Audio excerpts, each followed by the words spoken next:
today means firstly I have thought to choose about like children and the future of India, but then I came with a very small topic, that is child rights and law. Though it's not like very small, but we'll know everything about child rights. But we don't have a knowledge about laws, that how we can protect our children, and even not our, but also where we are seeing that child. So first of all, before going to Indian law and other constitutional rights in India, firstly we will see the history of children's rights, from where it started and how it has impacted the child rights in all over world and even in India. Nalini, just a So, minute. Yeah. hello. Hello, Nalini, just a minute. Yeah, hello. Yeah, you are not audible. Candidates, please, other participants can go in mute mode.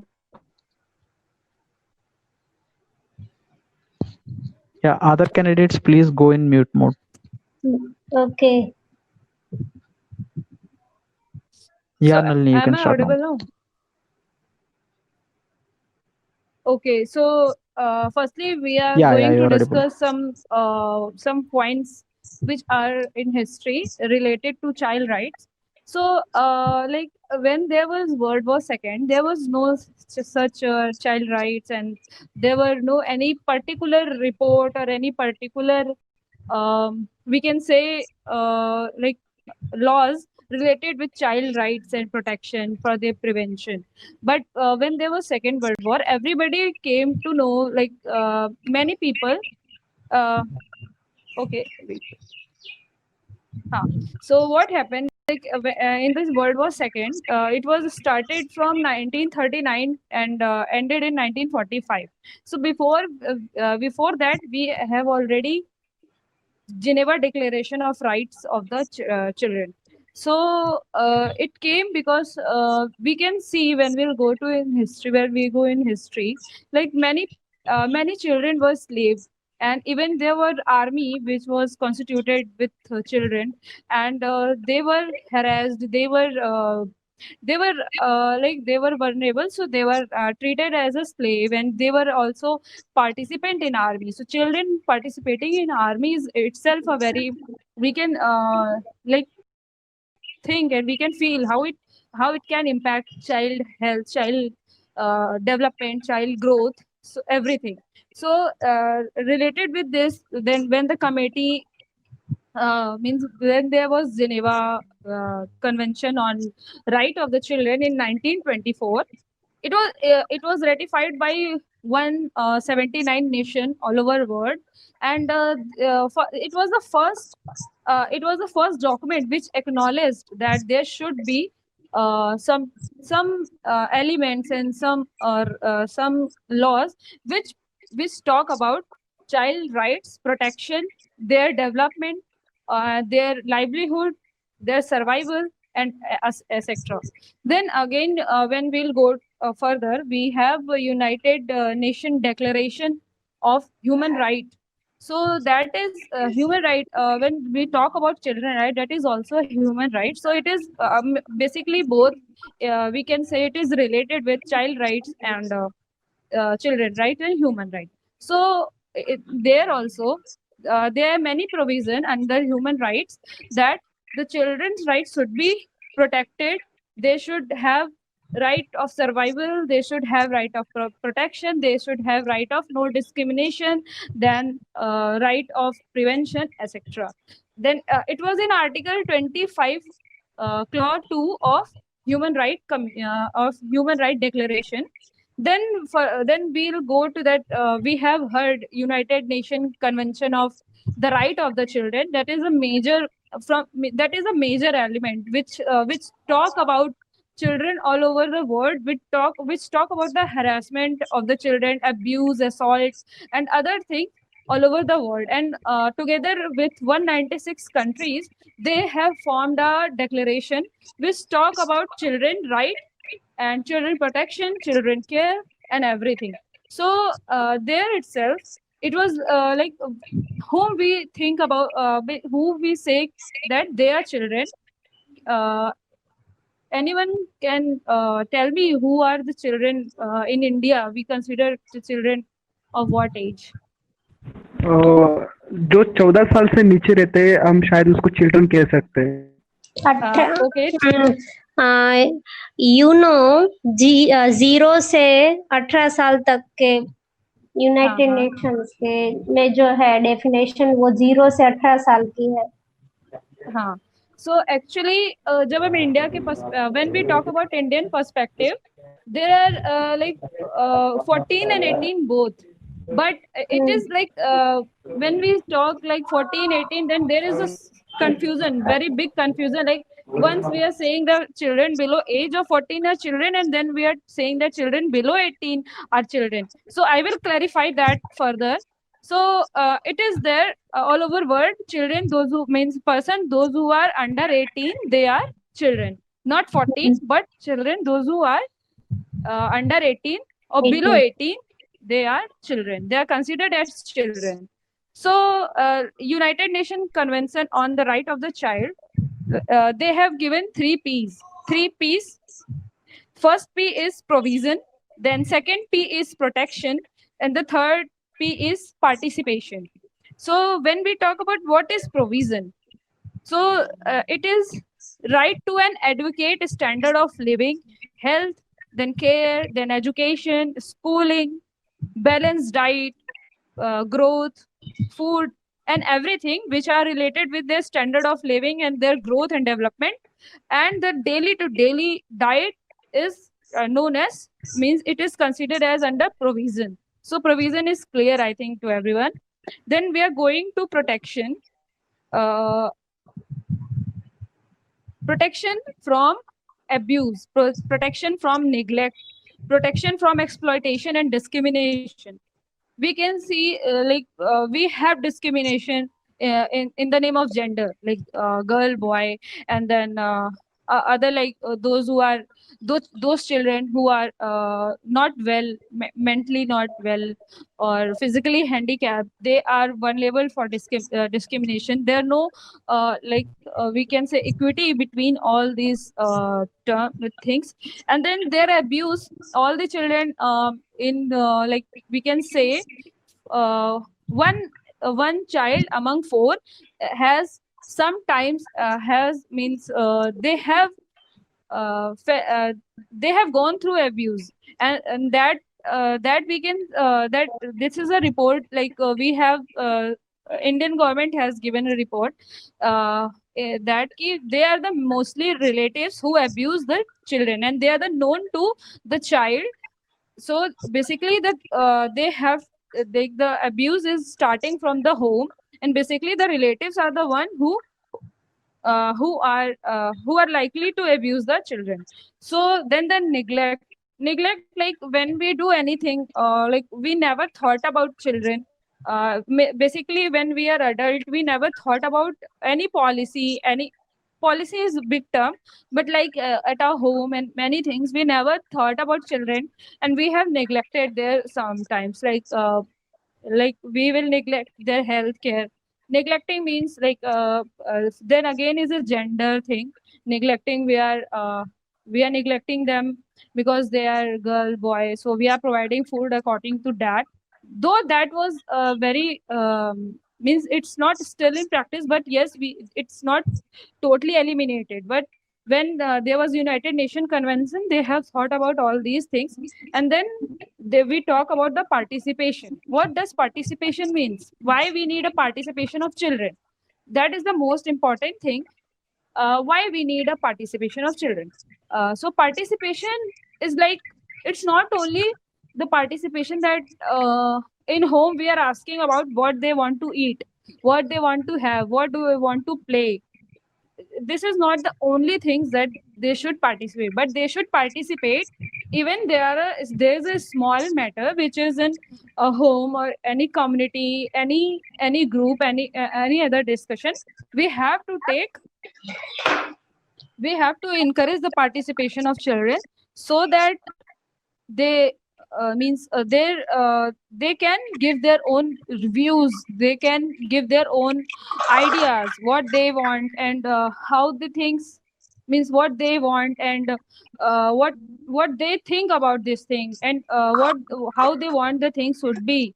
So this is the three P's which was talked in CRC, that is United Nation Rights of the Children, which was in 1989, and last year in 2019 it has completed 30 years.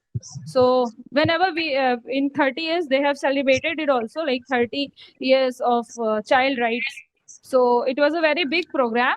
Like they have conducted many, like every year they used to celebrate it, and this year also they have celebrated it. Like they have called meeting of various organization, various volunteer groups, state, then the police officers, then other and others. So this was the so this was the brief of the international laws rights, which we have covered. So now I will talk about the other rights. What are the other rights of the children? So anybody can tell me rights, what you see that is child right.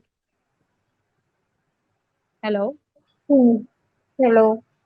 हाँ, कोई Yes. आप में से बता सकता है कि बच्चों के अधिकार क्या होते हैं, क्या क्या होनी चाहिए? Yeah, right to education. Okay Right to okay protection, right to development. हाँ हाँ ठीक है Hmm. ओके सो जैसे अभी दृष्टि ने बात की डेवलपमेंट की, so she has talked about development. So there is one term with development, that is survival and development. Then the second one is there shall be no discrimination. Then the third is prevention and protection and participation. So anybody can tell me these among these 4 or 5, which are the important one among these rights? जी 4 है। Important जो है, महत्वपूर्ण जो अधिकार है वो 4 है। Okay, so I will just brief it out. Like when we are talking about child rights, and the most thing is survival. Survival Yes. is basic need of any human being, any creature. So so बच्चों के भी जब हम survival की बात करते हैं तो वो सबसे ज्यादा इम्पोर्टेंट होता है, क्योंकि हम अगर जिंदा ही नहीं रहेंगे तो फिर हमें बाकी चीजों से कोई मतलब नहीं होगा. So survival is also a very important right, which is also in human rights. So survival right is given to all the child, and that survival right start from the womb of mother when the child is about 4 weeks embryo. So that's why there is a laws against the killing of the killing of the what we can infant and the infant children. So then we are going to talk about no discrimination. So if the child will be facing discrimination of rights, discrimination of freedom, discrimination of speech and everything, and if we are giving more freedom to some children, we are discriminating with others, even on any ground, like it can be sex, it can be gender, it can be racism, it can be any other things. So there shall be no discrimination, because if there will be discrimination, it will directly affect directly affect the development of the children. So there shall be no discrimination. Then we talk about the participation. As already we had talked about what is participation and how the child should participate in the things daily to daily which are going in our life, from food to how the family is going to look out the daily to daily chores and other things related with survival or related with any kind. Like if we are going to buy any kind of furniture in our home, so we should ask our children also, like what they want, what color they want, and so like it means that we should make them participate in our whatever we are going to do in our community or in our home or any other group and in any other thing. So like we have now provision of child parliament. We have provision of child parliament. Then we have provision of the sometimes in any panchayat also there is small group of children. So they used to sit and they have they participate and they talk about what they want and what they feel and what they wanted to be, and how if they are going to participate in sports and other things. So it is basically a participation. Then we are going to discuss about the right to the protection. What the right to the protection means, as already we have discussed, like abuse, then assault, then sexual harassment, then protection is basically like a very huge term.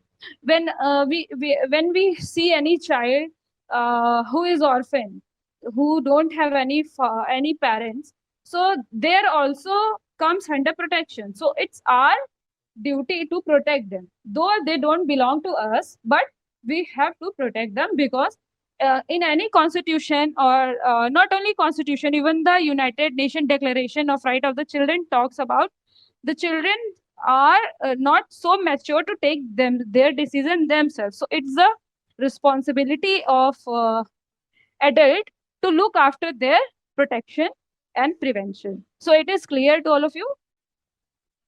Hello? Yeah. So now moving to Constitution of India, then we'll further move to laws. So what Constitution of India talks about children, and how time to time there have been many changes also. So we have fundamental rights as a citizen. So all the children have because they are citizen, they also enjoys the same right as we adult enjoys our rights. Okay, but there are few rights which are little different for the children. We talk about, firstly we'll discuss the common rights which we all share as a citizen, not as a child or as any other gender or sex. So like Article 14, 15. 14 talk about equality before law. Then 15 talk about there shall be no discrimination on the basis of sex, gender, and race, and on any other things. Then there is Article 19, which talk about speech, freedom of speech, and expression. So that freedom of speech and expression is also comes under participation. When we have talked about 3 P's of UNCNC. Okay, so that also comes under Article 19. Then we talk about Article 21, that is protection of life and personal liberty. Personal liberty is not just for the adults, but also the children. They should have the personal liberty. So this was in Article 21. Then we are going to talk about Article 23. Article 23 basically talk about human trafficking. And human trafficking, we can see the trafficking we can see of children, and not only girls but also boys. Girls are basically trafficked because they have been forcefully sent to the sex working industries, and the boys are trafficked because they are means so that they can work in factory on a cheaper rate, that we called as a child labor also. I'm not saying that only girls, there is any difference that girls and boys, they are going in only this they are trafficked only in this things, but they are trafficked. Even the boys are trafficked in sex worker field, and the girls are also trafficked in the factories where they work as an employee. So these all the things like which talk about human trafficking. So the Article 21 talk about Article 23 talk about the prohibition of trafficking in human being and forced labor. So now the freedom of religion. Article 25 talk about freedom of religion. We have seen in many films also, like if somebody has adopted any boy, but they know that the child belongs to this religion and they are from the different religion, so they will not force the child to adopt their religion.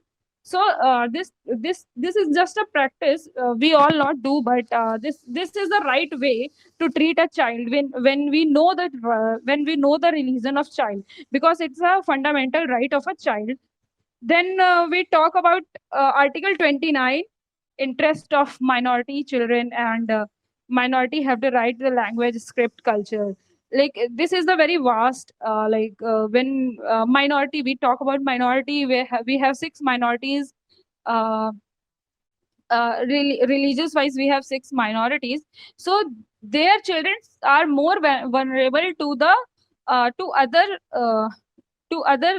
Categories, so their rights should be protected, and they are more valuable, so there shall be more more care, more laws to protect their rights. So this is what our Article 29 says. And even if they want some spiritual education and some script based, cultural based education, it's the right, they have right to have that.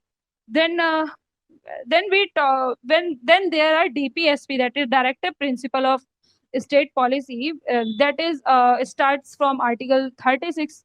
So that says that is not mandatory, but when we talk about DPSP, it's up to state, and the DPSP state says to states that they can have these things in when they are constituting any policies, when they are making any policies, they have to include the welfare of the people.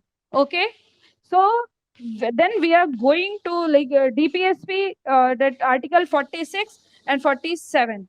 Article 46 and 47, like the tribe, 47 talk about tribes, then any scheduled caste, any scheduled tribes, they have the policies should be made according to them, and it's it's the responsibility of a state to look all these means maintain all the things in that policies, law, regulations, etc.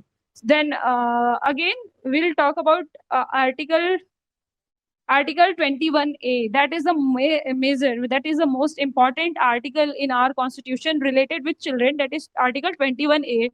Earlier we have talked about the rights as a citizen, that also involves children. But now we are going to talk about the right for the children and in some article. So anybody can tell me that which article is 21A?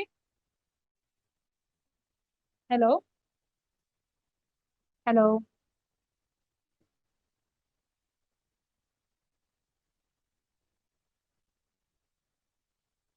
Okay, so I myself, it's very difficult to by heart any article. So Article 21A talk about right to education for age 6 to 14, which we can see in our national education policy also, which talk about free and elementary education for the children up to age of 14. So that is Article 21A.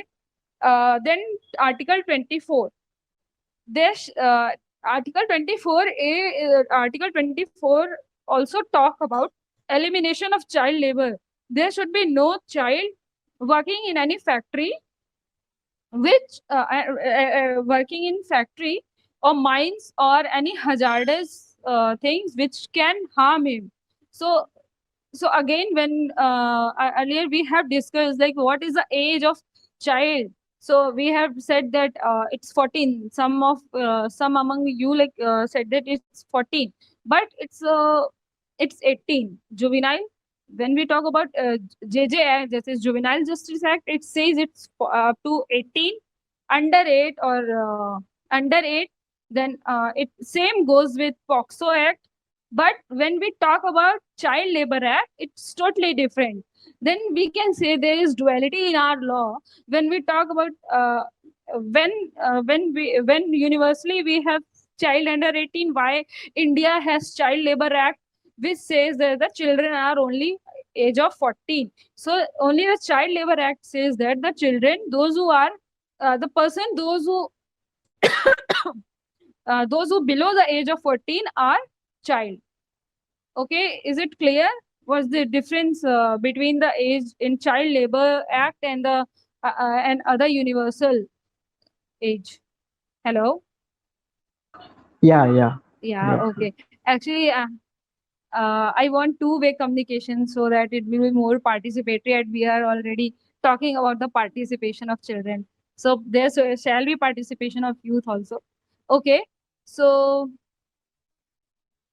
now I'm going to talk about then again the Article 39E, Article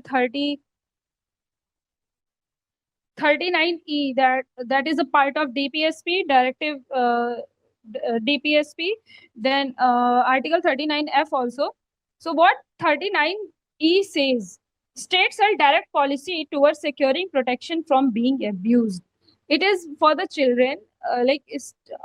States should, if there is any policies which are for the children, and any law which is for the children, so it can, it should, it should be in a way, or it should be towards securing protection of the child from the abuse. Like we have many policies which we have many policies which protect our children from such abuse, harassments, etc.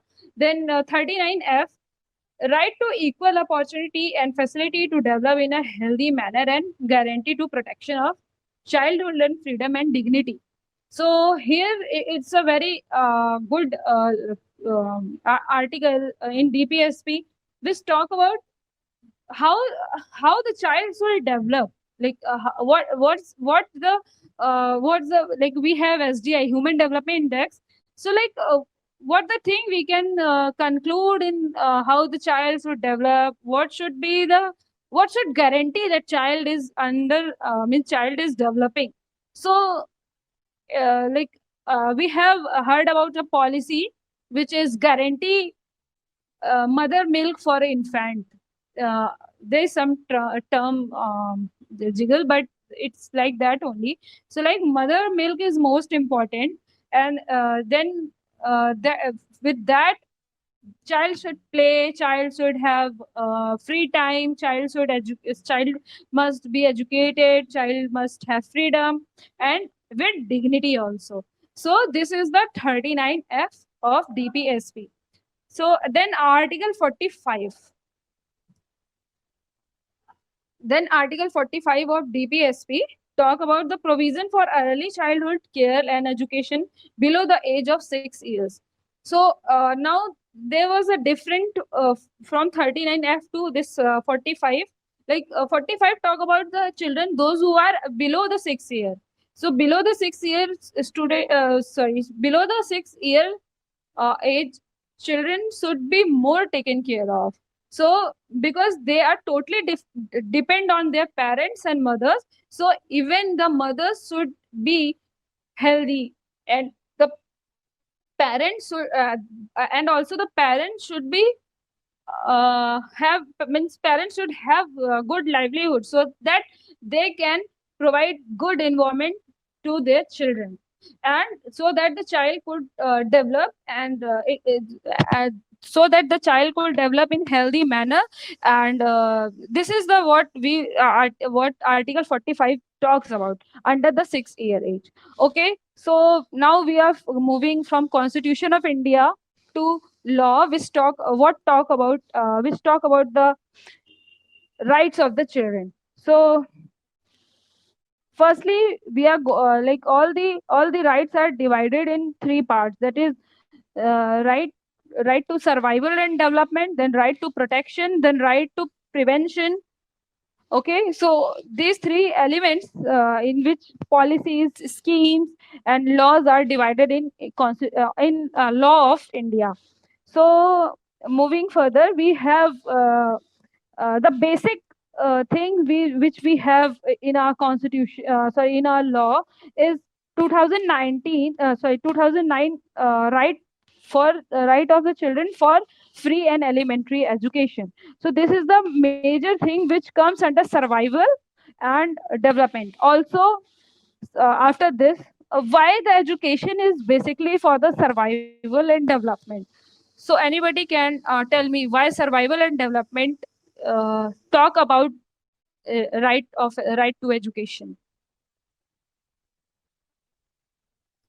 Okay, so like for the survival, we can see if we are not educated, it's very hard for us to survive in any environment, because the now the things which are developing is related with education, and we are also taking that education. So education is the basic policy or the basic law which was given to the child, and which also which is also mentioned in our constitution, also in article 21.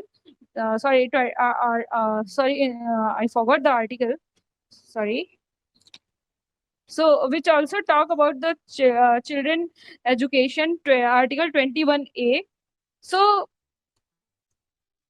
the basic thing, the basic policy for the survival and development of the child is national policy for children, national policy for free and elementary education. Then there is another policy which talk about, and that is for age 6 to 14 years. But likely in future, maybe we have some changes, or it can be up to 18 years. So there are many suggestion, recommendation to increase the age of, means don't limit the age up to 14, and increase it up to 18. So there are many committees also which are still working on that. Then we can say the midday meal scheme. Midday meal scheme, because India is a country which was fighting for the livelihood. So because of that, most of the people, most of what means among everyone, they don't want to send their child for education to the school, because they think that if they will go to study, who will going to work for us. So there was midday meal scheme which was started in Tamil Nadu. Then it became a pan India scheme. So like this, we have ICDS scheme. ICDS scheme, which is integrated child development scheme, that supplementary nutrition, growth monitoring, promotion, nutrition and health, then education, immunization, health service, referral services, etc., which comes under ICDS. Then we have many other schemes also. Then we are moving towards right to protection. Okay, so what right to protection talks about? So when we are talking about right to protection, there are basically three most important policies or laws which we have heard many times. Have you heard about NCPCR? Anybody? NCPCR or state CPCR? Okay, so like it is a commission which works for protection of child rights, and it was enacted in 2005, and there was an amendment done in 2006. So it has been created for speedy trial of offences of violation against children. So in 2005, under the right to protection, the government have passed the act in parliament, like in 2005.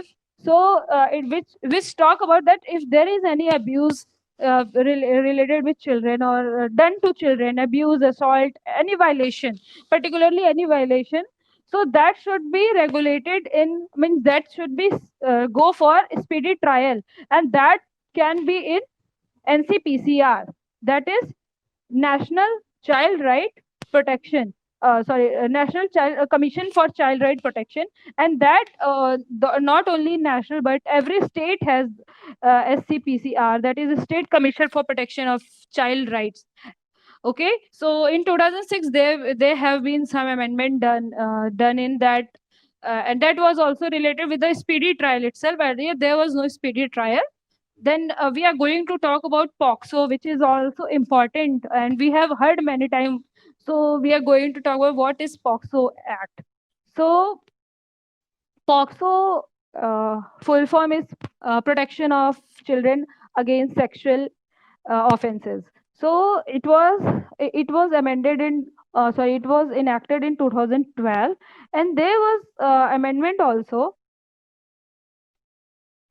Okay, sorry. So in 2012, it was like it was made for there shall be no means for the regulation for the protection of children from the pornography, then from the sexual harassment, then the sexual assault.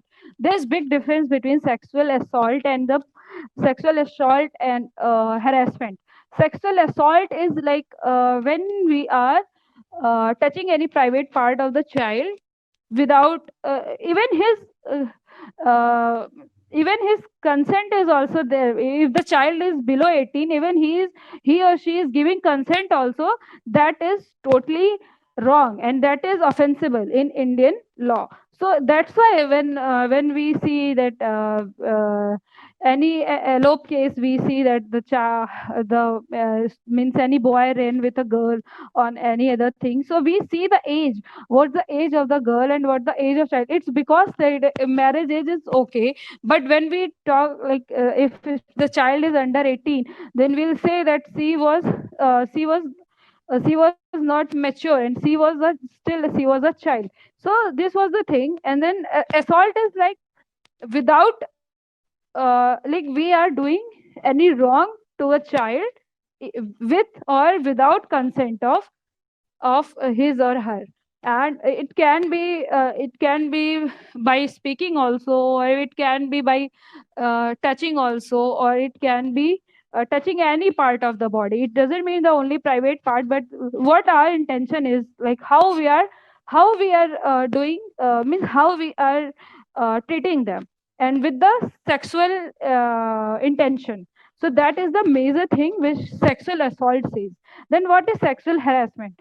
The sexual harassment talk about like if there is any penetrative abuse or penetrative assault. Like penetrative means anything. It can be it can be it means it can be like sorry like penetrative doesn't means the only body to body means body to body contact, or the penis to vagina or any other thing. But penetrative means any object, even the finger, even the pencil, even the anything which can touch the part of boy or a girl with the and which also cause some problem with that. So that is the most offensible case. Then so I think the basically basic differences between the two is quite clear. So am I clear, like have I made you clear about the sexual assault and harassment? Okay, so assault and the harassment is over. Then we are going to talk about there was like 53.22, like 53.22% children reported having faced one or more form of abuse. Like among this big population, 53.22% children reported having faced one or more form of child abuse. Then which are the states which have reported more in these in this are the Andhra Pradesh stood at number 1 position, and the second one is Assam, then the third is Bihar, and then Delhi. They have the highest percentage of sexual abuse cases reported uh, in their state. Then 21.90% child have severe form means have severe form of sexual abuse.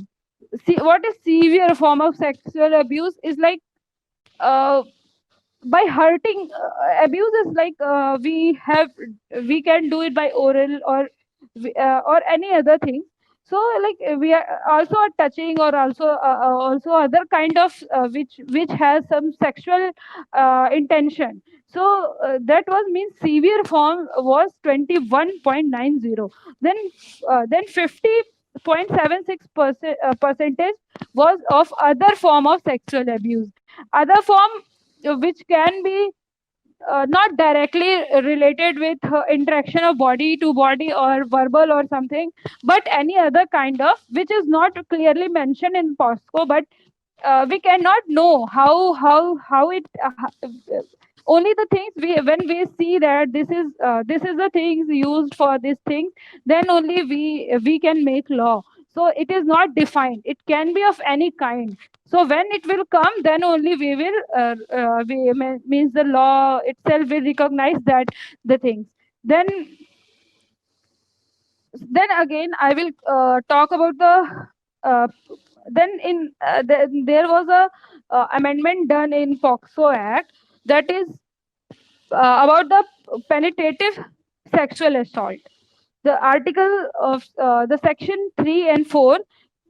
See, when we are going to read about the POXO, there is some very clear things. Like if we are reading section 3, then section 3 talk about what is this crime. Like penetrative sexual assault comes under 3, section 3. Then it will talk about what is this, and then what is this, and how it how it hurts the child and other things. But article 4 talk about the punishment.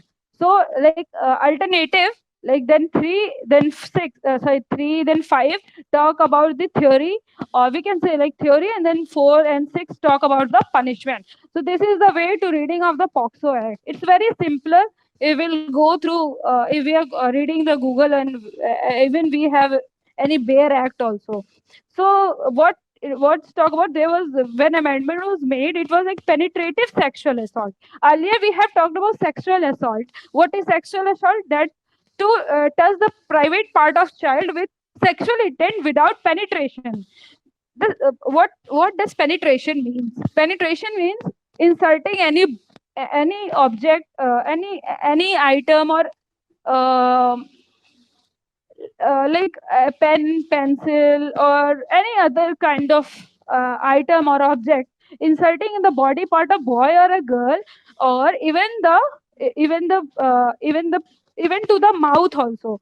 And even if it is clearly mentioned that if any person with sexual intent try to put his private part in the mouth of a child, in a like vagina or in any other part of the body, it will also come under penetrative sexual assault. So even the finger is also comes under that. And it's not only with the girls but also the boys. So POXO never discriminate the girls and the boys, but because girls are also more likely to be more sexually abused, so the things are given like that.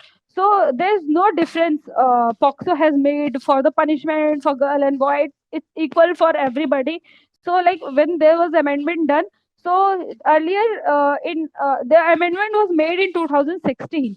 In 2016. So what does it says? Earlier there was punishment for the penetrative sexual assault was 7 years, but when the amendment came in 2016, it was up to 10 years. So it is increased from 7 to 10 years. And it is also like it is also more stringent if the child is below 16 years, then the punishment will be of 20 years, or it can be turned to life imprisonment. Okay, so this is the difference what the amendment says.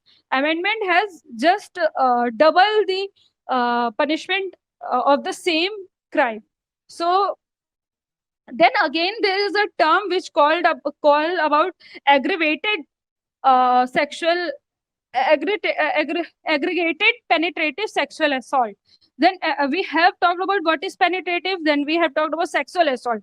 Now there is a term aggravated. Aggravated means a very what we cannot think of, like it's very bad form, or it's like spoiled or something, like which means destroys everything, that we can say it's aggravated.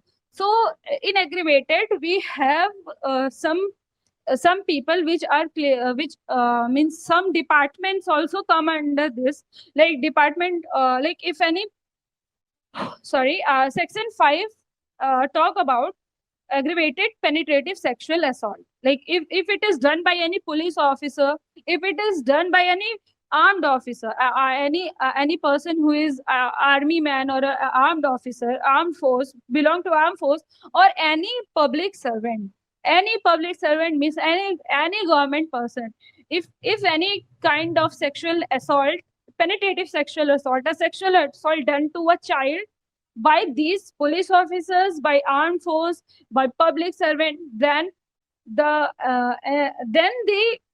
punishment is more serious, and they are come under aggregated penetrative sexual assault. Okay, so and also if under this aggravated, like it can cause harm to the organ of the child. It is also clearly mentioned, like aggravated sex because it's harm the body parts of the child, it's also comes under, because that's why it comes under aggregated sexual assault. So then and if if because of this because of this a child means child death, if child is died, or if the child has lost his memory, or the child has lost his willpower, or the um, child has lost his vision or anything because of the because of aggravated sex, then it's like earlier what we have in when there was no amendment in 2012, like if anyone died, like any child died because of this harassment, the case was shut down after the death of the child. But now when there was amendment, it was like ki even the child is died, the law will continue the process of investigation, and if she will, and if she will be under the come under this offense, they will be they will be treated as a criminal. So then we talk then we talk about what if what if person is not guilty. So and what is done under POCSO Act. So whenever there is a case registered under POCSO, the every district or every police station has a special child protection unit, as SCPU we called it. So there is a police officer which is trained with the child protection, child psychology, child rights, and everything about the child. So they are the one who took out who means they the child the FIR will be lodged by the same person who already is been experienced in this field, and they are trained in this field. Okay, so whenever there will be any case related with child under age sorry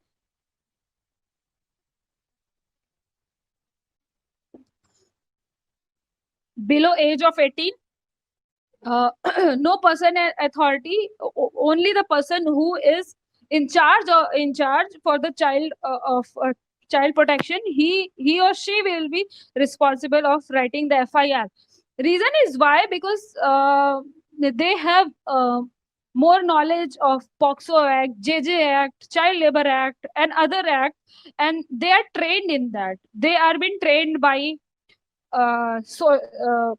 child welfare committee, they are trained by various organizations, and so on. So this is come under this. Okay, so even aggravated Yeah, penetrating. hello, Nalini. Hello. Sorry for the interruption. We have done. We are about to finish the time, so Acha, just okay. So I have to finish. Means not the meet. Like you can conclude it, and we can go for a question and answer. Like Okay, okay, okay, it's okay, okay, 5:30 okay. time. In Sorry, actually, it's a very that aspect of today. yeah, I fine. already told it's a very small topic, but it use Go ahead. itself. Okay, so now moving to Yeah, go on. from POXO, like I mainly the POXO, I have cleared you about the POXO, but the thing is, every district has POXO code, which has above 100 sexual abuses cases in their district. Means the POXO court, the Supreme Court has mandated the states to have POXO court in their district which has more than 100 cases. Okay, so now we are going to just I will quickly finish the what JJ Act says. JJ means Juvenile Justice Act. It came in 2015, and in 2000 there was amendment done in this. Sorry, it came in 2000 and the amendment done in 2015. So what JJ Act says, JJ Act means it says that there are two type of children. Two type of children means children those who are conflict with law. Conflict in law is those who have committed any type of crime or any other which is conflict with law, which is unlawful. And then there are other children who comes under child in need of care and protection. Child in need and care protection means the child, those whom we can see they are beggars, then the orphan, then any child who is likely to be means who is likely to be, what we can say, uh, wait so like that we can have like those who need protection, those who are orphan and they don't have any livelihood, or other children also in living in slums, and children who are begging, they comes under CNCP. So what CNCP and JJ Act is, the JJ Act has two division also. One division is JJ Board, Juvenile Justice Board, and then one is CWC, that is Child Welfare Committee. So what's that talk about? The JJ. Firstly, we'll talk about JJ Board, Juvenile Justice Board. Juvenile Justice Board is also in every district, and any child who has committed any crime, they will be not going to any other court. Only they will be going to JJ Board and not anywhere. And and their name, their identity should not be disclosed. And if their identity is disclosed, the person who has done this, they will be in severe punishment. They will receive severe punishment under this. And even the reporters, even the newspaper cannot publish their photo, name, and other things. That we have example, like if there will be any case of the children, there will be false name given of the children in newspaper. Only court can have their name and other things. So it and JJ Board consists of four members. One is district magistrate, who is the chairperson of the JJ Board, and the district magistrate, then the chief magistrate also, and then two social workers. One should be one should be male and one should be female.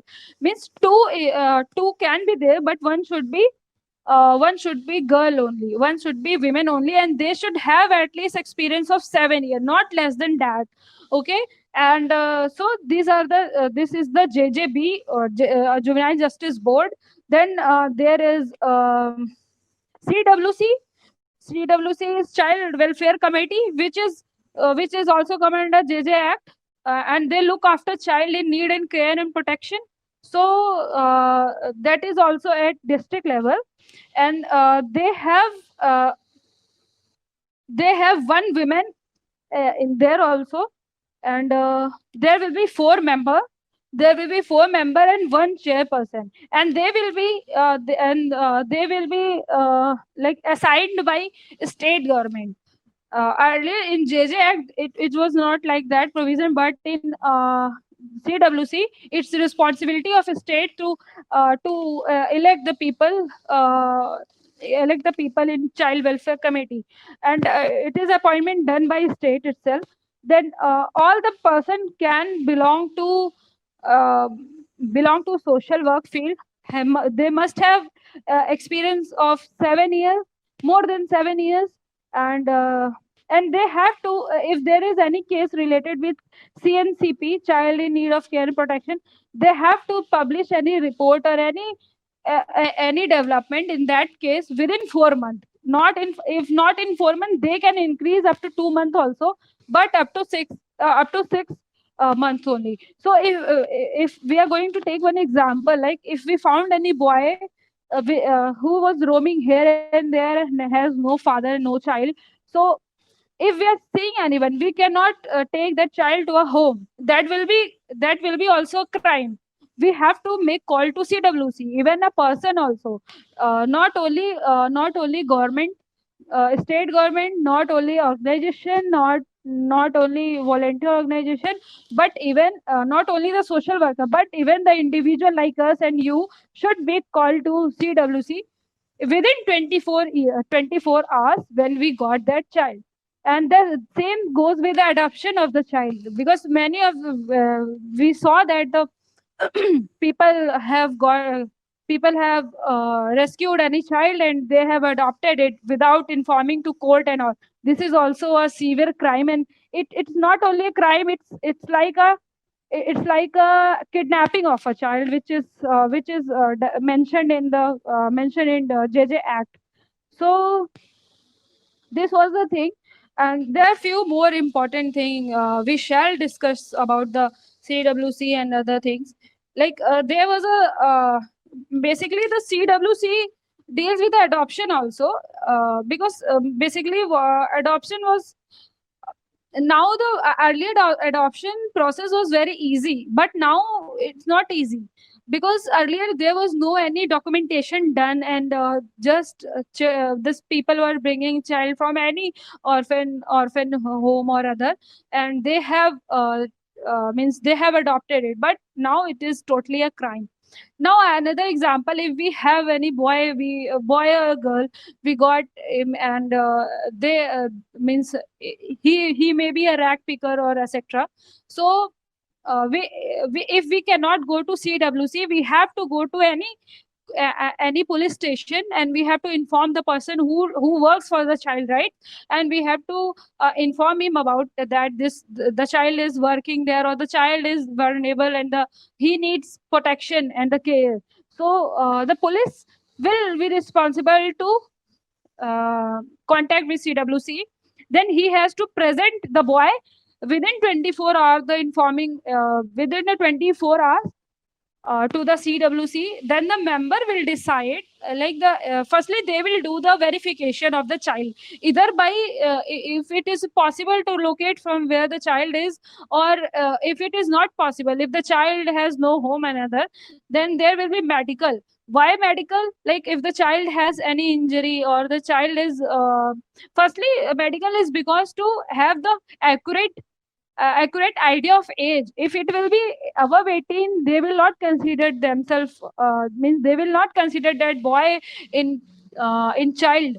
Okay, so that's why firstly they verify with the documents if it is available from home or other things, that is home verification or other. But if it is not possible, then there will be medical. And if the child is orphan, then it is responsibility of the court to present a report in 4 months and decide what shall be done for this child. And if the child is orphan, and not only in this case, like if child is assaulted, and they have child is being assaulted, and came contact with any house to CWC with the mean of individual, me or you, or by police or other, then the court will not decide to send him back to their home. Firstly they will verify why this thing happening to the child, who are the person, who are the relative doing the thing. They will warn that. And if the child is not comfortable going in back to the home, they no member of the CWC will force the child to go back to their home, and they will keep the child unless the things are going to be going to be settled down. Then the thing, when the child is orphan and he means he has no home and other, so he will be sent to juvenile home, where he will spend his age up to 18 years. And 18 years, and after 18 years it will be also responsibility of the board to provide him livelihood opportunity also. So it is basically, juvenile home is the rehabilitation of the child. Then rehabilitation means education, fooding, and healthy life, and everything, from nutrition to everything, which comes under rehabilitation. So this is done under JJ shelter home, the juvenile shelter home. And there's one basic thing also. When there was an amendment in JJ Act, he for the child who are in conflict with law, I have talked about CNCP, child in need of care and protection, which comes under CWC, that is Child Welfare Committee. Now I am talking about JJ board, that is Juvenile Justice Board, and which deal with child in conflict with law. So here, if any child, like we have seen the in the case of Nirbhaya, that the boy was under 18, means below the 18, but there was many laws, like why he should, there means there was an argument, debate, why should be he hanged and why should not be. So that's why that's why we have amendment in 2015 related with that. Ki, again, in 2019 also we have amendment in JJ Act. So it was like, there was only a slighter difference, like child is under age of 18, but if the child has committed any heinous crime, or heinous crime can be like, take an example of Nirbhaya, and he or she is age of 16 to 18, so it will be taken as an adult. But only the difference is made only 16 to 18 age, not the whole children, but only 16 18. But if the child in 16 18 also committed any crime which is not so heinous, and means it's not a heinous, like a pickpocket and other thing, it will not considered as a heinous crime, and they will be treated as a child. So this was the basic difference, and the basic amendment done in JJ Act. So the child, there is some, firstly, what JJ board sees, that why the child has committed this crime. So if the child is below the seven age, below the 7 is, it will be not committed as crime. And one thing, we cannot call any child a criminal. That is a criminal offense for us. We cannot call any child as a criminal. We can call it a juvenile conflict with law. Okay, conflict with law is the proper term. No, we cannot call any child as a criminal even though he has committed crime. So this is the thing which was amended in JJ Act. Then what I was talking about, I just forgot. Okay, so it's done almost. Then we have one more thing. We have child line, that is 1098, that is 24/7 child helpline number, where there are many cases registered in that, and it can, even the child can access that number, and it's duty of us to tell the children that they can access to child line 1098, even if they have any kind of problem, even in family problem, or any kind of problem, and they are being harassed, they are being abused, or anything, they can call. Even we adult can call them. And this is the thing. So I think I have made clear all the topics and points. Thank you so much. Now we can move to question and answer round. Hello. Yeah, yeah. Is there anybody having question? Yeah, one by one we can go on. Yeah.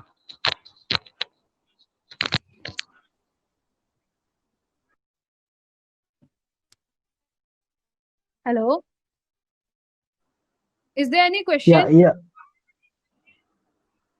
Yeah. Kindly unmute everyone and you can ask the question. Please do unmute and ask question.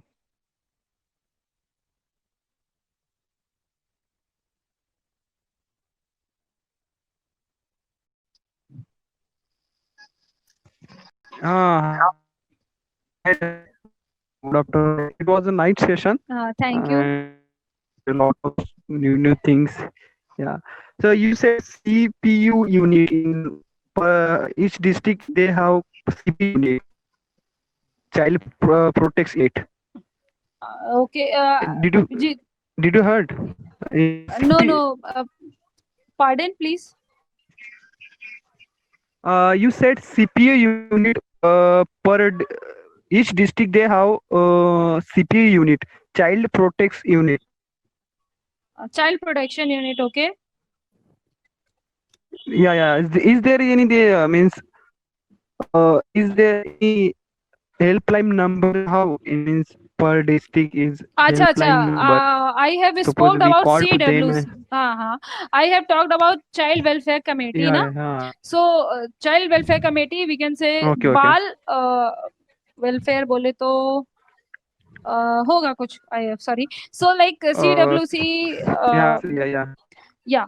So, CWC basically, though it's our right, it's our duty. Okay. Sorry, not right. It's our duty to call CWC within 24 hours. And if we are getting any child, not only getting any child, if we heard anything happening Okay. wrong with that child.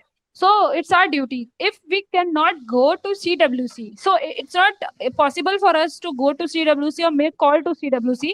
Though we can we can check website of the government, and there are CWC numbers given there. So we can make call to Okay.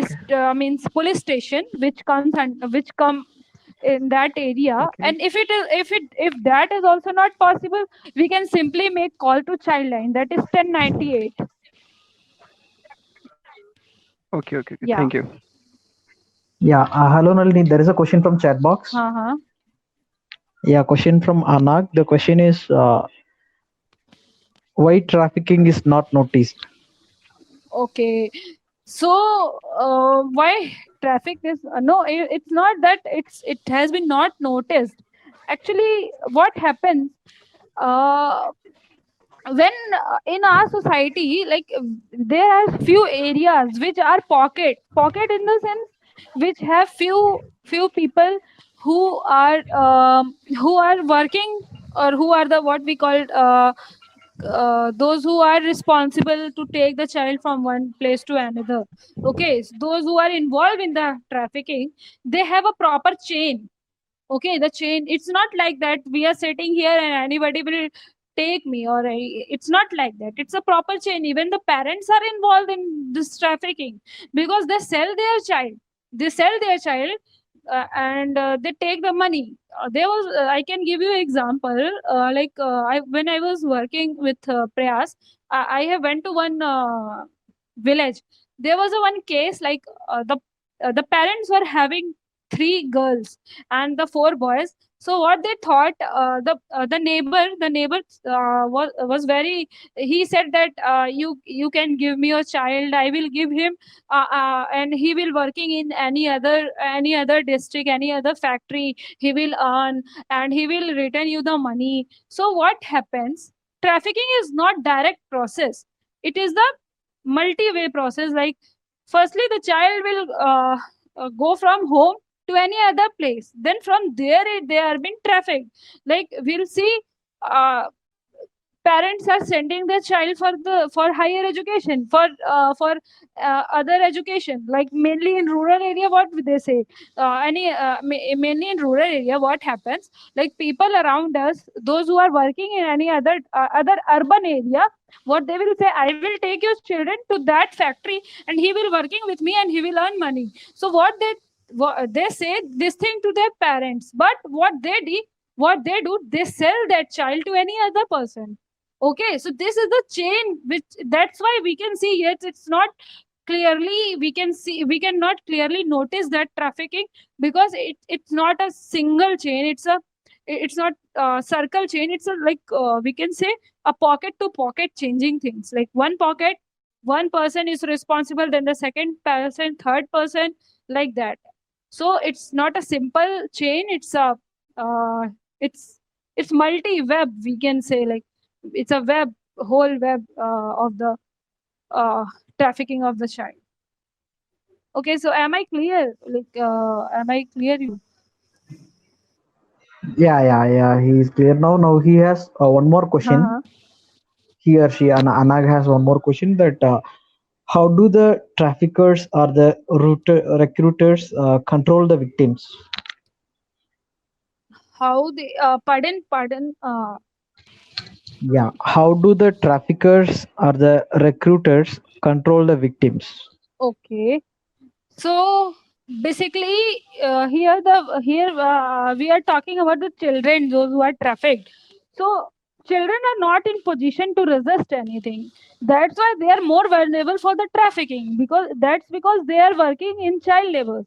Okay, that's why we have 5 crore children, those who are working as child labor in our country, and that we know also. What we are doing, nothing. So the things are done by, but the chain is even from the government officials to the factory lords, then it's also again it's also a big chain. And sorry, I forgot that question. Please, Ilya. Hello. Yeah, Okay, that's okay, fine. okay, okay, okay. No, okay. How do the traffickers or the recruiters Ha ha control ha the ha. victims? Okay. So how they control the victim is, firstly they will beat the child. The This thing is very common, because a child cannot resist. They cannot protest. If something is something bad is going with us, we will enact, we will act, we will resist, we will protest, or we'll do anything to move from there. But what with child are very, like, we can say they're very soft hearted, and they have fear that if we'll not do the things, they will beat us, and if we will resist, they will beat us. So they this is the how they control the children. And this example with the child labor, I want to say that, like, for more than 18 or 20 hours, means in 24 hours, for more than 10 to 18 hours, the children are working in a factory. They are working in different sectors, even in mining, even in chudi making, bangles making, or even in any kind of things. So they are working. What the person who has trafficked him, what he did is, the trafficked person is not involved directly. They think like one, two, three, four, like one person. Indirectly, the parents are the responsible who make their children traffic. So they are unknown, but they will be also say, we can call them also a trafficker, because they are selling their child. They are giving their child to one person, to his close relative. What the close relative says, does, he send that the person to his man. Then his man transfer that child to another man. Then another child man tries transfer to sell that child to another man. So this is the chain. That's why the child is also confused. Who is the main trafficker? That's why when there is any when child is present to the CWC, there is Child Welfare Committee. The first statement of child is not recordable, means they will record it, but they will not consider it as a one, that the final one, because the child is in fear. child is uh, Child is not about to speak. He has been in means we can think of, like, child who has not speak for more than 5 years, how he will speak, how he will elaborate what has happened to him. So the firstly, the psychology department, like, every that CWC is also have psychologists, medical field, medical departments, etc. So they will see that if there is no any bound on the child, or what the psychological health of the child. So they will give time to the child, so that when he or she will be comfortable, they will record their statement. Okay. So never the first statement of the child is considered as the final one. child will change it because of the fear, because they will think like, okay, after presenting again that the trafficker person will take me and they will again sell me, so they have fear of that also. Okay, so that's why we can say human trafficking, this is the how the psychology of the child is being, the psychology of child is being what we can say, like they have fear of the person who has trafficked him. Then the person who has took him, the very first person who took that child, he has promised him that if you will work there, I will send money to your home. Then the second thing is this also, that if I will not work and I will resist, they will not send money to their parents. This is also one thing. Okay, so apart from this, I want to also mention that those who are working as child labor, they are not getting any minimum wage. Okay, they are getting 40 rupees, 30 rupees, 20 rupees. Okay, and that is why even the child is being promised by the human traffickers that they will send money to their home. Not a single money sent to be their home. Even the child never get the full amount. And sorry, even child did not get the full amount. And this is the chain. And there is also difference between child labor act says that the child labor act, which was amended also, and then it became child and adolescent protection and prohibition act. It also says that child below the age of 14 is child labor. Okay, it's child labor. At any cost they cannot work. But what about the child above the 14? They are considered as child employees, not as a child labor. It's a big difference. That's why the child above the 15, they are the child employees. And child employees, being a child employees, they have the right to maximum wage or minimum wage which is given to the any adult. Okay, so this is the difference. And then also the child, those who are child employees, there are many restrictions also. They cannot directly work for 8 to 10 hours. They have to they have like their education should not be like compromised. They should go to school, and only in the free time. Even their health, even their play time should not be compromised. When they're free, when they're not doing anything, then only they can work as a child employee. Okay, so any other question? Yeah, Ilaya here. I have two questions. Yeah, the first question is that if a poor family, they don't have any asset, they have only kids as their asset.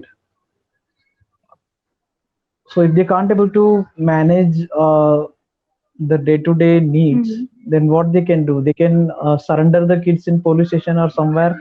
Like, who will take care of the kids? Okay, so That is the first question. And the second question is, yeah, and the second question is, what is the contradiction between right to education and then protection from the child labor? Okay, so first one is most important one. So if we'll see any beggar, okay, who has children 5 to 6, why they have child not only 5 6, more than 10 also? Because they think that the children are asset. But child is responsibility of the parents, and not parents are not responsibility of a child. This is a big difference. Child is not responsible for their parents development, but parents are responsible for their child development. Okay, so this is the basic thing on which these all laws works. And they are being warned, and if they are being sent to school or something, how they will work. Because of that, midday meal scheme came, so that the poor family can send their child for education, and their education should not be harmed. Because education is is basic need of a child. Okay, basic need, among a basic need of a child, and their education should not be it should not be compromised because their parents are poor or they cannot afford and anything. And therefore the midday meal scheme came, and many other scheme. Anganwadi also came. Like if the child is very if the child is infant and 4 to 5 year, they can go to Anganwadi, and if parents are working, they can go to work. So it is the first thing. Am I clear about the first answer, first question? Yeah. Okay. The second you have But asked, still, see,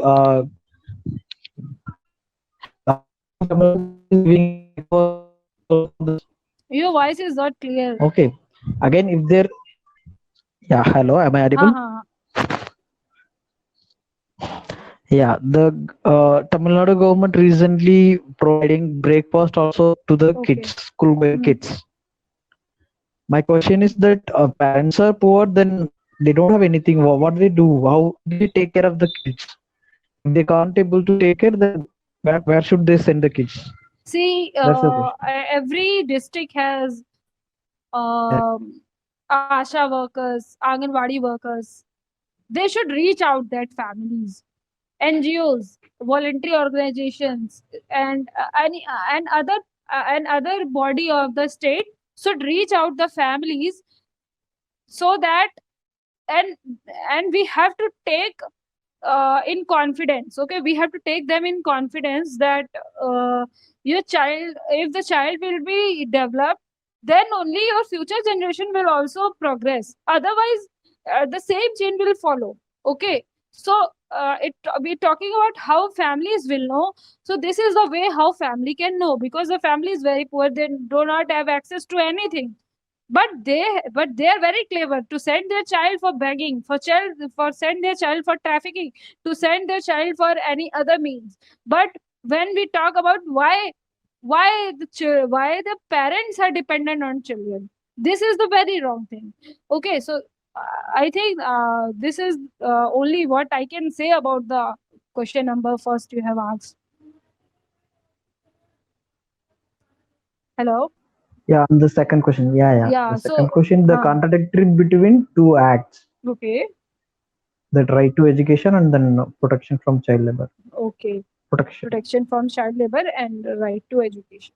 Okay. So our right to education also talk about the child below the age of 14, and also child labor also talk about the child below 14. So here again, I will quote parents here. Uh, it's a matter of research also.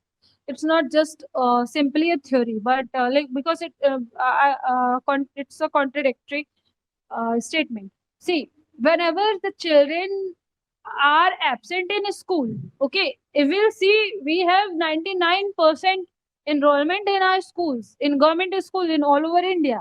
Not 99, it may be 90%, but we have 90%. But the children going to school is very less. Dropouts are more. So there are many reasons why the children are dropouts. See, there are many discrimination. When we'll see there is a survey done by Praxis International, that the data shows that children, those who belongs to minorities like SC/ST, then other community, they are more vulnerable as a child labor. They are will less see the child belong to any other caste or any other majority group. They are child labor. So this is a thing, like there is a discrimination in schools also. Like in schools, there discrimination, why they are CST, then the casteism, then class also, then lack of interest in children also. Sometimes it's not major, but yeah, it's a kind of point. Then the third is girl child. Okay, girl child are also, we can say, like they are also in the same position, because parent do not uh, take more more steps for educating their girls. So what do, they will be just enrolled in there, and then they will be back to their home. What they when they are enrolled is different thing, but why they are enrolled? Just to take scholarships and other things. But at the free time, means at the school time, what they are doing? They are doing home chores, and then they are going for any other field, bricklanes, then going working in fields, crop field, and helping their parents and other things. Those This is a factor.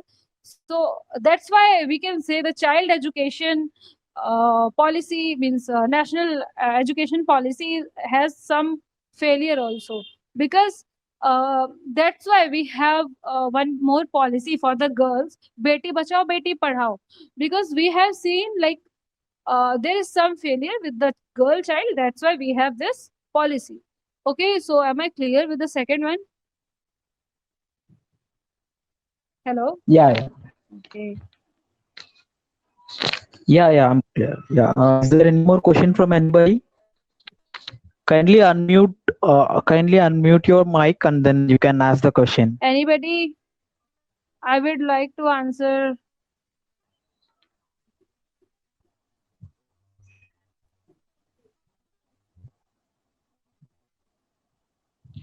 Yeah, I think nobody was there. Actually, Yeah, Nandini.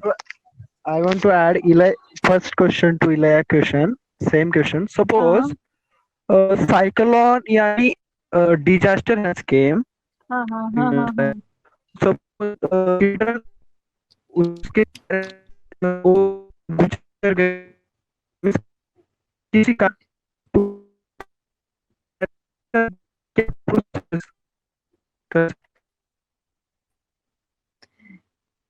Jitu, you are not audible. Um, okay. Actually, some disaster, named disaster, children parents have been dead. The process of take these children to livelihood facility to them. Is there any process? They can give facility, livelihood, education to him or her. Okay. What I can hear is you're talking about natural calamities, disasters. No. So there is also one provision in POXO which was recently amended in 2016. Sorry, in 2019, which says that we have to include children, those who are the children, those who are affected by the natural calamities. Okay, because there was one report where 50% of the children and the 50% of girl children were assaulted, were raped, and were sexual harassed during the natural calamities because they are more vulnerable. So that's why there was also provision under aggravated sexual offense also. What I can hear from you is that what the provision what's the provision for the child during these natural calamities. Okay, so like in any law, even in our Constitution of India, even in any international law or in national law, the children are the first one to receive any relief. Okay, so the children should be firstly relieved, then the women are most vulnerable. Therefore, if we will see, if there was one recently, we have Nisarg, then the cyclone, and we can if we will read the report, we will see the process of rescue. The children are the first who are being rescued. Okay, so this is the first thing which the any law suggests. The children are most vulnerable. They cannot help themselves, they cannot help them out, and therefore they should be first to receive any rescue, any relief, any kind of help from the government or any institutions, or by a person also. By it's our duty also to help them out. Okay, am I clear?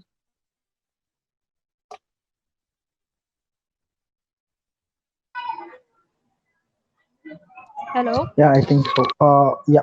Yeah, hello, Nalini. Yeah, am I clear?